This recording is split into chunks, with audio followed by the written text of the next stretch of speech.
What's going on, guys? This is another exciting video that I'm super excited to share with you guys. Earlier this year, I had the opportunity to travel to the continent of Asia, where I backpacked through 5 Asian countries. Yes, that's right, 5 Asian countries. This has been on my list of things to do since I started this journey, and I'm so happy that I was able to capture it and share this story with you guys. So what's so special about this video is this is a cost breakdown video where people normally show traveling, going to XYZ, but sometimes they don't really show or tell you how much of it is really paid for up front. So this is going to be a very exciting and informative video where I'm going to break down everything as fast as I can through these 5 countries. I'm going to show you an upfront insight of how much I spent traveling to these Asian countries. So how I break it down is I break it down through accommodation, transportation, food, and miscellaneous in one category, and then I give a grand total at the very end of this video. You guys ready? And don't mind me, these are my notes because there's just so many numbers I have to go through it. There's just no way I can talk to it off head. Initially, the idea was I want to maximize this amount of money that I have that I'll tell you at the end of the video and get the most resources out of a trip to Asia. How many countries can I visit with this amount of money that I have? And I was going to initially squeeze 4 to get more time within a certain country, but I was able to squeeze in 5 because it was just that easy. I left from LAX to South Korea with Korea Air. I used Travel Point. The total one way was $853.10, but I used half of that and only paid $485.36 with my points. Now, getting here was the fun part. Understanding where I was staying, understanding where I was going to eat wasn't too much of a problem because, again, I'm traveling with a group of people, but mostly I was by myself most of the time. I would only really link up with my friends towards like the evening. So when it came to accommodation in South Korea, I spent roughly like 6 to 7 days. I was in Seoul and then I went to Busan. As far as accommodation, I spent $140. And the reason why that's very low is because I stayed in a tiny hotel, which you can see on my profile, on my shorts, on my Instagram. I made a video talking about like this is an Airbnb where I spent only $20 a night and it was more than enough. That saved a lot of money, and because prior to searching for accommodation in Seoul, I was seeing that everything's kind of like on the mid-tier pricey side. It's not overly expensive, but it's not cheap either. So I was very lucky that I was able to find an accommodation where I can be in there for X amount of days and not really break my budget. And this is a very good place. I actually recommend it for people that are just like traveling solo. It feels like a small prison, but it is totally worth it. It has, you know, your bed, it has internet, Wi-Fi, powerful AC, restroom, place to shower, place to eat, and it's next to the city hall. So it's a great spot that I recommend, guys. As far as food, I spent $13.36. That is very low because I was being treated everywhere. My friends who I traveled with, they've been there multiple times in Seoul and they were just showing me the ropes. I didn't have to spend too much. And then also, I also knew some people in Busan where I was treated. And I also knew another person, which I made a video about their African restaurant in Donggucheon. So I didn't spend too much. Most of my money went to 7-Eleven. There are places where you can eat, wine and dine. Most of my meals went to 7-Eleven and all you can eat. So that's why that number is so low. For transportation, I spent $425, and that makes a lot of sense because I was everywhere. You know, I took the bus, I took the train, I took the bullet train in this country, I took Ubers, taxis. Most of my money in Seoul went to the transportation. Since we're on today's topic of traveling, I want to thank today's sponsor, Level 8. Hey everyone, I'm thrilled to be back with another travel essential from Level 8. If you love the 20-inch carry-on that I showed before, wait until you see this. Today I'm showcasing the Level 8 Hengent Luggage Series 24-inch version. It's perfect for those who need a little more space, but don't want to compromise on style and durability. Let's start with the build quality. The luggage has a sturdy aluminum frame and a durable PC shell, giving it a sleek, high-end look while offering excellent protection for all your essentials. Another unique feature is the 4 reinforced corners, which give it a little extra stability and protection. You don't have to worry about the usual wear and tear of travel. And as always, Level 8 360 spinner wheels are here for the smooth and quiet gliding. Trust me, you're gonna love how effortlessly it moves, whether you're zipping through an airport or rolling it down a sidewalk. Inside, you'll find a spacious interior that's perfect for longer trips. You can pack it all in and stay organized. Plus, this model comes with a TSA approved locks. This is my favorite actually. You can travel worry-free knowing your belongings are secure. I've been testing it out and honestly, I'm so impressed with the durability and style of the Hinged series. The Level 8 has combined functionality with the premium feel, making it one of my new favorite travel go-tos. Now, are you ready to upgrade your luggage game? Right now, Level 8 is offering 5% discount when you use my code at the checkout. Trust me, this is the perfect chance to invest in a travel essential. Thank you, Level 8, for this amazing suitcase, and let's get back to the video. I want to say this type of experience can be different from yours if you go to South Korea. Most of my money went on transportation, which took me to a bunch of different places within the country, and this is something you should look forward to. But if I were to do it again, I would definitely kind of spend more time eating at different places, not at 7-Eleven so much, but I definitely made the best of it. I would love to do this again, future in Seoul, and hit up some other places, especially Busan. I didn't really have a good chance of really exploring or getting to know Busan because when I did get there, it was kind of raining, unfortunately. But I did have a good time overall. I met a lot of people and I would love to visit Seoul, Korea again. I definitely recommend 5 stars, guys. Seoul, South Korea is amazing. Now moving on to Taiwan. Taiwan is a country that I never looked at twice. I never even bothered. It definitely gets overshadowed by China, but when I was mapping this out, I was just thinking, man, like, where could I go from South Korea? And I was just looking on the map and there it was, Taiwan. And I said, I'd rather go to Taiwan than China. Taiwan sounds a lot more interesting than hitting up China. And then I'm just reading about it and I just made it possible. I just made it happen, you know, and I'm really glad I made it happen because I had an amazing time in Taiwan, guys. I went to Busan. I went all the way to Busan and I learned there's an airport there. Busan, you can take an airport from Busan, and I took that airport, Korea Air, to Taiwan, Taipei for $144.33. Taipei is very far from the airport. I want to say like 1 hour. So keep that in mind. For accommodation, I stayed in 2 parts of Taiwan. So I stayed in Taipei and I stayed in the South Kaohsiung, and I paid $122 for my entire duration of the trip. So why that's so low is because I stayed in 2 different hostels. The first hostel was like a private room hostel, which was super clean. I felt like I was in New York. The room was kind of interesting, very vertical. The way Asian hotel rooms are designed, they always blow me away. But I had my own room. The place was very clean, very tidy. This place was very unique, and I saw it on booking.com and it was just perfect. I didn't have to be next to anybody. I had my own room for a very affordable price, and I was there for 3 or 4 days, I believe. And then I went to Kaohsiung. I was in another hostel, and this one I was sharing it with other guys, but I didn't need to be in a hotel because I was in Kaohsiung for not too long, and then from there I left. For food, I spent $52.75. This sounds about right. I didn't eat a lot of food. I ate mostly a lot of street food, and that street food kind of really held me up to my daily meals. I tried a bunch of different foods, different snacks, candies, treats. I had street food, beef noodle soup, noodles, everything you think of. Also 7-Eleven, and this didn't really break my bank at all. It'd be different if I was going to like 5-star restaurants or like really exquisite restaurants. That wasn't the case. After I'm doing like 20 to 25,000 steps a day, I just need like some noodles and some water at the nearest 7-Eleven, and I call it a day, or do some street food. The topic of transportation, I spent $78. I spent a lot of time on the buses, trains, subways, even bikes to get around. Bikes are a big thing in Taipei. You can rent them. I took a bullet train from Taipei to Kaohsiung.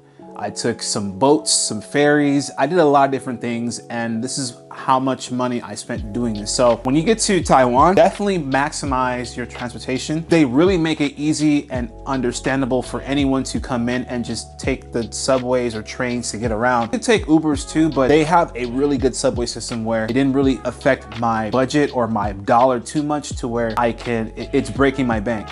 And they also have like deals. So like they have like this subway deal where you can pay a certain amount and you can have it for like a few days. There's so many different deals, and I found it very useful. Lots of good resources that the city gives for people, or even new time travelers, new visitors to visit and use these resources to get around the city. It's funny now that I remember when I was in Kaohsiung, I didn't even use much transportation. I made friends there, and they were driving me everywhere on a motorcycle. That was super fun. So that's also the benefit of just making friends while you travel.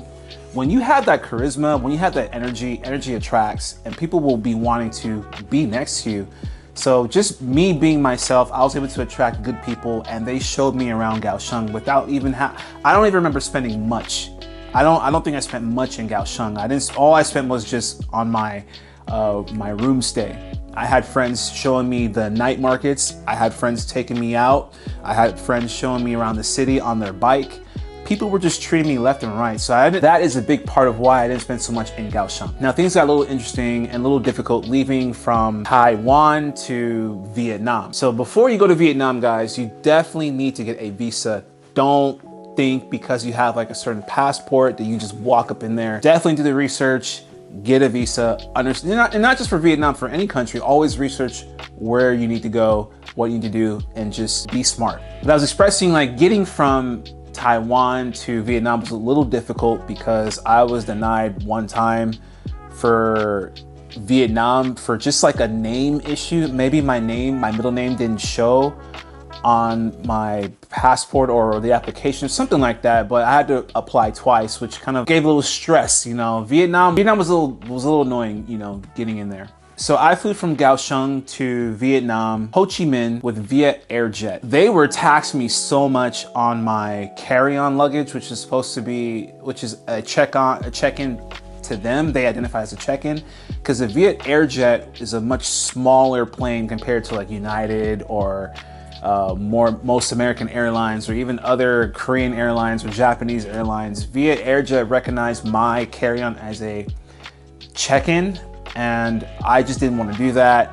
They were charging me so much for my carry-on, and it was just blowing up my budget. It's very difficult passing through this country. I don't know what it was about Viet Airjet, but Viet Airjet is not my cup of tea. So from Kaohsiung to Ho Chi Minh with Viet Airjet, I spent $75.35. This could be a lot cheaper. I'm sure of it. If you were to book it right now ahead of time, these are like $20 flights. I'm sure of it. I know through one of these flights, I missed something and I had to pay full price again.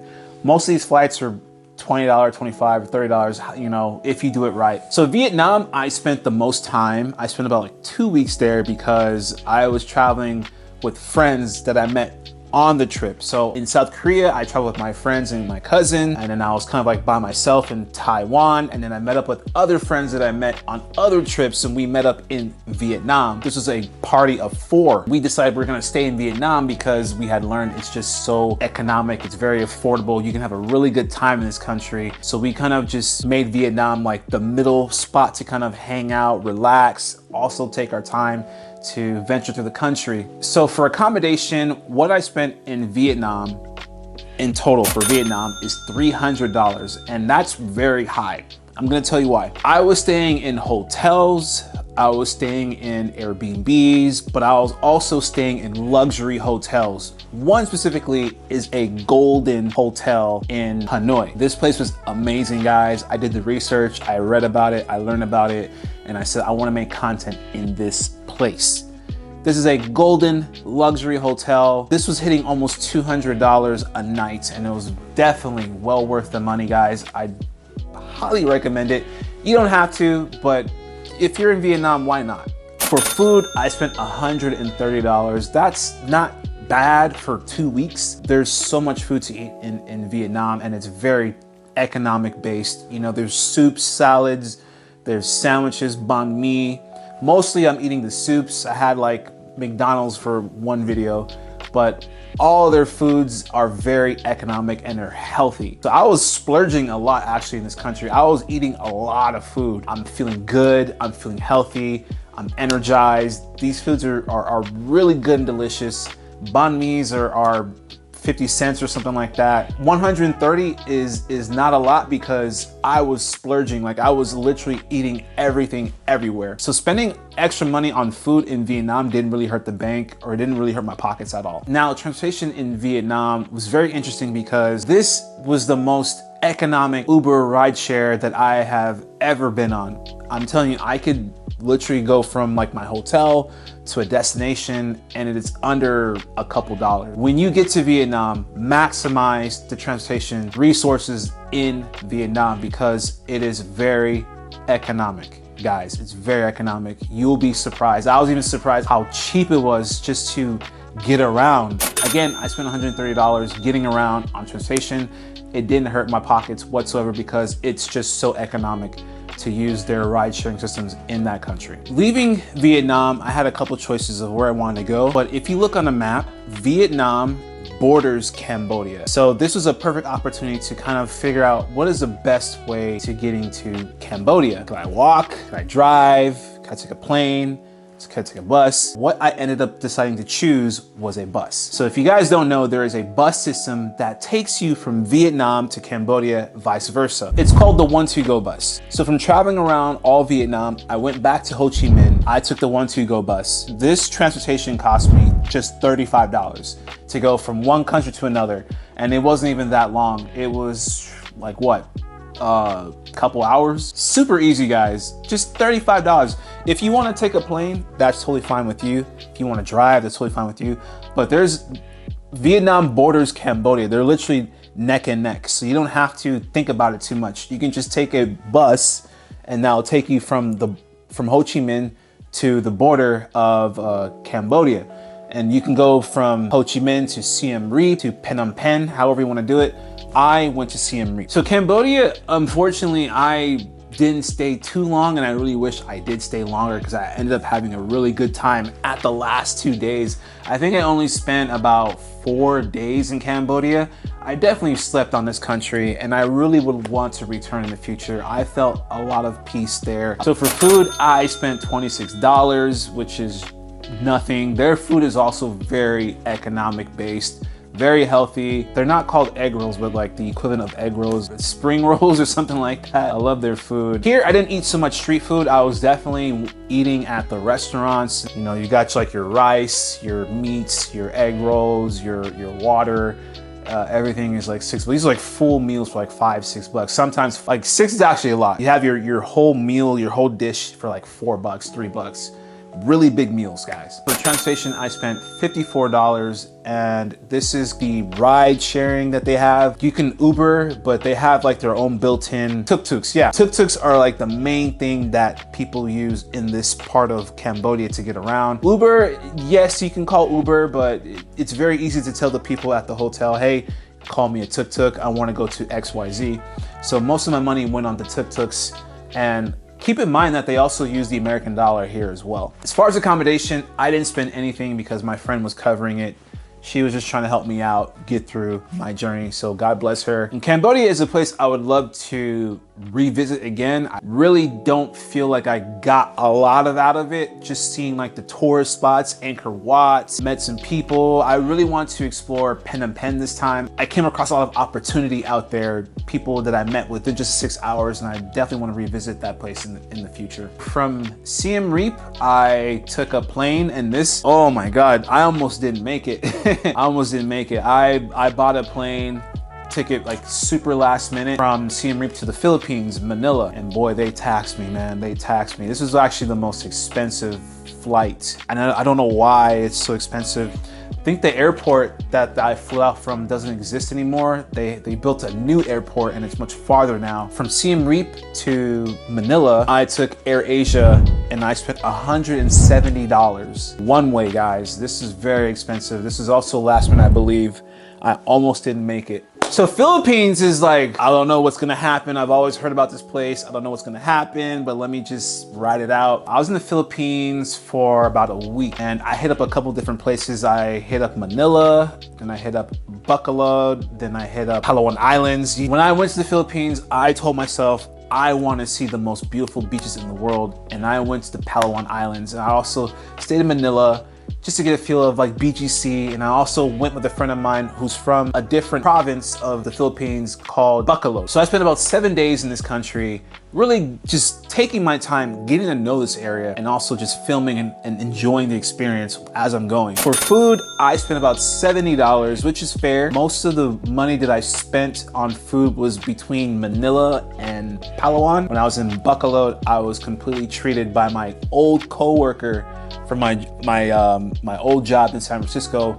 We met up in the Philippines, where she treated me to everything. I didn't even spend much in this part of the Philippines because this is where she grew up, where she's from.